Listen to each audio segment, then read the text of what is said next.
Abhishek Alkaria, please come on stage. আমাদের খুবই গুরুত্বপূর্ণ চরিত্রের কয়েকজন এবং অবভিয়াসলি এরপর আমি ডাকবো হয়ে গেছে মনে হয় নাকি? হ্যাঁ শেষ তো না, এখন যার জন্য অপেক্ষা তাকে একটু ডাকি। I want to welcome Tridhar Chaudhary. क्या बात! My Ruby Chatterjee is here. Please come, we can issue. Hi. Director Regu, please. Welcome back.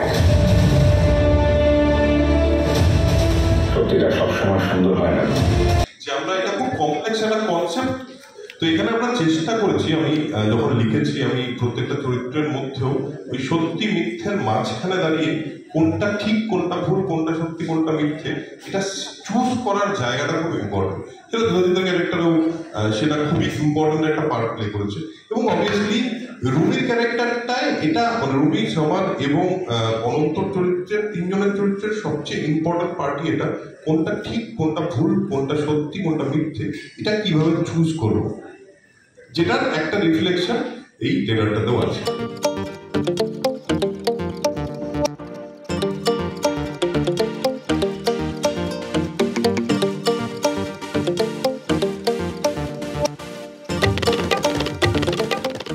ওয়েবে খুব এডুকেশনাল একটা ইনফরমেটিভ স্পেস এখানে এরকম একটা সিরিজ আমরা দেখাতে পাচ্ছি, আমার খুব ভালো লাগছে, আমার পার্ট অফ ইট। সেটাতে সবাই everybody has work very hard on this, কারণ প্রত্যেকটা চরিত্র খুব খুব খুব ইম্পর্টেন্ট পার্সন ক্যারেক্টার। সেটা বেশ ডিফিকাল্ট, কারণ একরকম মানে সবাই ভাবে সাংবাদিক মানে ভীষণ অ্যাগ্রেসিভ হতে হবে কারণ সত্যি অবধি পৌঁছতে হবে, তাই তো?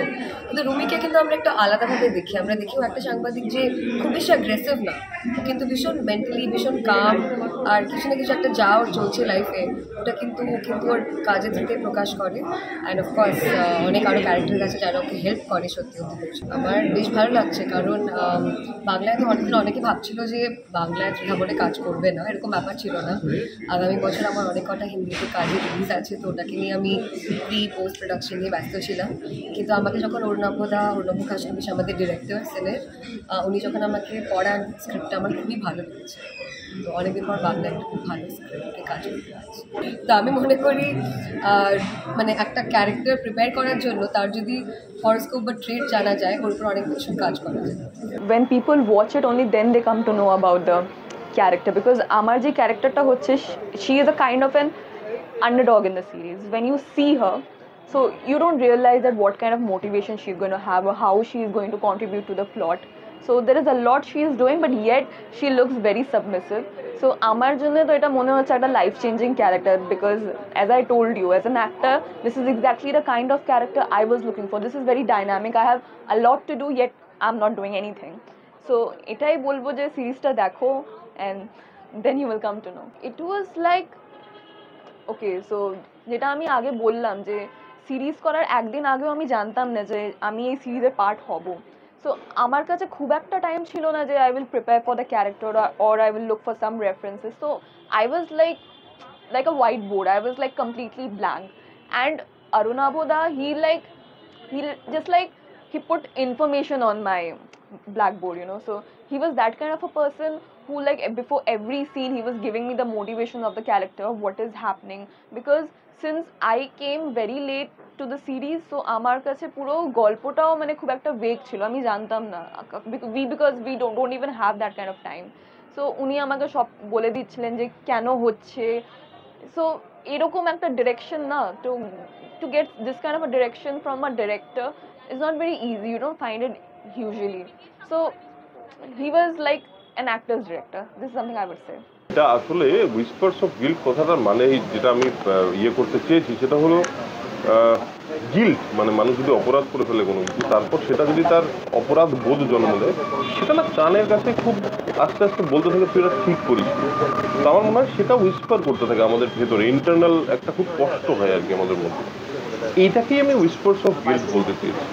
যে কোনো পাপ, যে কোনো অপরাধ আসলে মানুষের মনে বেশিরভাগ সময়, যদি আমরা জেনারেল হিউম্যান বিং দেখি, সেটা কিন্তু একটা অপরাধ বোধের জন্ম দেয়। এই কারণেই উইসপার্স অফ গিল্ট, এবং এই গল্পটাতেও মানে গিল্টটা থেকে বেরোনো, গিল্টটা থেকে রিডেমশনে যাওয়া বা অপরাধ বোধটা থেকে বেরিয়ে আসার গল্প কিন্তু এটা আসলে। আমরা এই মুহূর্তে যে সমাজটা দাঁড়িয়ে আছি সেটাতে দুটো দিকই আছে, একটা চারিদিকে পাপে ভরা এরকম দিকও আছে, আবার এমন একটা দিকও আছে যেখানে কিন্তু অনেকে অনেক কিছু ভালো একসাথে করছে। তো সেটা না আমার মনে হয় সব সময় ব্যালেন্সে থাকে এই পাপ আর পুণ্যটা। কিছু মানুষ পাপ করে যায় আর কিছু মানুষ সেটাকে ঢাকার জন্য পুণ্য করতে থাকে। এটা হলো আমাদের পৃথিবীর ব্যালেন্স। আমার যেটা মনে হলো সেখানে এই যে আমাদের চারিদিকে এত রকম ভিকটিম, মানে এত রকম স্ক্যাম তো চলছে, তার মধ্যে যারা ভিকটিম তাদের পার্সপেক্টিভ থেকে কোনো গল্প কিন্তু পুরোটা বলা হয়। তাদের সঙ্গে কি হয়, তারা আদৌ জীবনটাকে ঠিক করে বাঁচতে পারে? যে মেয়েটার চাকরি চলে গেল, যে মেয়েটার চাকরি হলো না, এই মেয়েগুলো, এই মানুষগুলো কোথায়? এইটা ভাবা থেকেই আমার এই গল্পটা ভাবা, এবং সেটাকে খুবই আন্ডারলাইন করে খুবই লেয়ার্ড ভাবে আমি পুরো গল্পটার মধ্যে রেখেছি। এবং তার সঙ্গে যেটা সবচেয়ে ইম্পর্টেন্ট জিনিস, সেটা হলো মানুষ সবচেয়ে বেশি কানেক্ট করে হিউম্যান ড্রামার সঙ্গে, যে আমাদের ইন্টারনাল কনফ্লিক্টের সঙ্গে। সেটাতে আমি চেষ্টা করেছি সেই ইন্টারনাল কনফ্লিক্টটাকে খুবই প্রপারলি এই সিরিজটার মধ্যে আনা।